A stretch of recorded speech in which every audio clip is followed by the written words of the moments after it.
Reynosa is a painting of Mexican-American life in South Texas by American artist Carmen Lomas Garza. It is gouache on cotton paper, dated 1987, and is 20 by 28 inches. It is for sale by the artist.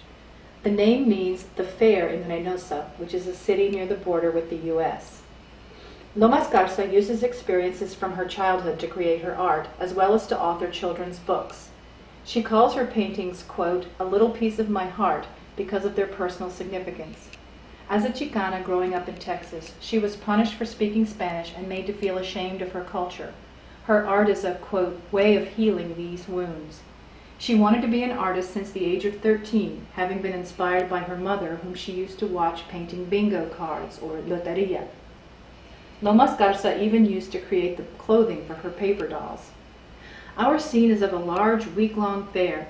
People are shopping, hanging out, preparing and selling food. A little girl and her father are buying tacos for their family seated nearby. Note the traditional Mexican cut paper decorations on the taco stall. It is obvious from the attention she puts on the clothing that this is Lomas Garza's favorite thing to paint. Again, the artist's name is Carmen Lomas Garza, and the work is called La Feria in Reynosa.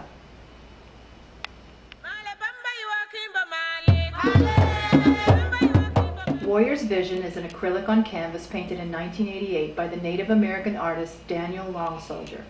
The subject, a mounted warrior with spirit animals accompanying him, blurs the line between dreams and reality.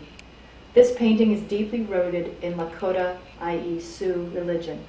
Longsoldier stated, quote, "I like to say he, the Great Spirit, does all the work. I just clean the brushes." Daniel is an Oglala Sioux born on the Pine Ridge Reservation in South Dakota. He first began drawing with sticks on the sandbanks of a local creek. Recently, he found that the drawings he made on the walls of the house he grew up in as a child are still there. A completely self-taught artist, Daniel Longsoldier works only with the materials of his own imagination. His work communicates a story about the ways and traditions of his people. He learned to understand his culture from stories he heard from his father, uncles, and grandfathers. The Lakota word for wolf, shukmanitatanka, and for bear, maton. Another indigenous artist's work in our portfolio is the Mayan deer mask.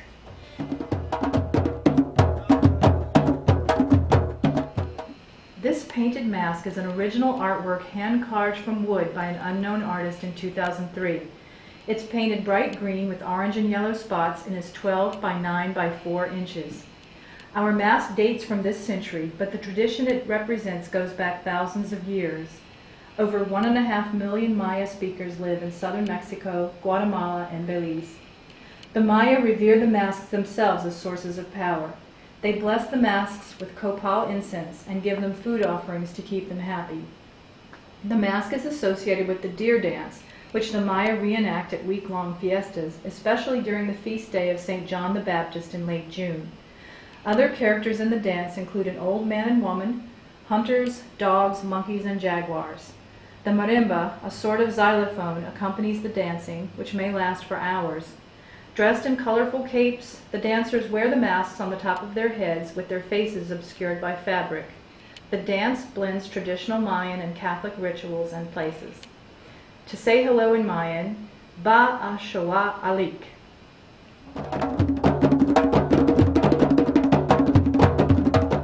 This roughly 6 by 6.5 foot work of art, Sunflower Quilting Bee et al., was created in 1991 by African-American artist Faith Ringgold. It is acrylic on canvas with a tie-dyed and pieced fabric border. According to the Waxman Art Museum, this print joyously extols female African-American leaders by summoning them to an imaginary quilting bee and putting them in the context of Van Gogh's sunflowers. It is art within art within art we see here, with an image of Van Gogh benevolently looking on. The women in the painting are famous. Civil rights leaders Fannie Lou Hamer, Ella Baker, and Mary McLeod Bethune, abolitionist Sojourner Truth and Harriet Tubman, businesswoman and inventor Madam C.J. Walker, and women's rights advocate Ida Wells. The original is part of the series The French Collection Part 1 and resides in a private collection.